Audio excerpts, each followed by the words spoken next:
Sparkling teeth promotes confident smile. But what if you lose your tooth? After tooth extraction, blood will fill the socket, forming clot.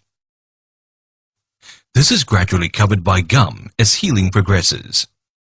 Looking closely into the socket, blood clot gradually turns into granulation tissue and eventually to bone. Unfortunately, during this healing period, bone loses its height and width and will thin over time. Good news is socket preservation immediately after extraction with Alvelac can prevent this loss. Alvelac helps stop bone loss and is easy to use. First, measure socket size.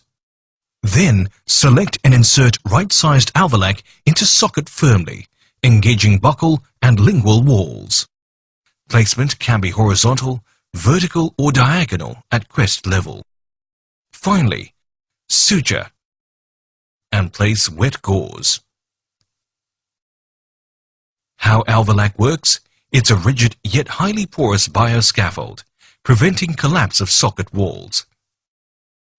It also holds blood clot to crest level and maintains maximum space for bone formation. As bone forms naturally, bioscaffold will dissolve away. This way, height and width is preserved with good foundation for future tooth restoration. In comparison, without preservation, thinned bone and sunken gum will form.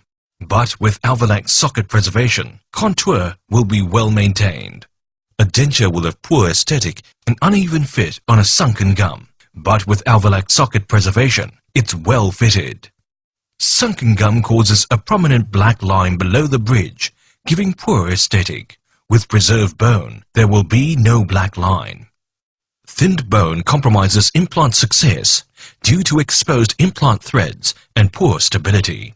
A good preserved socket assures high success. Thus, for functionality and aesthetic, out comes a tooth, in goes an Alvelac.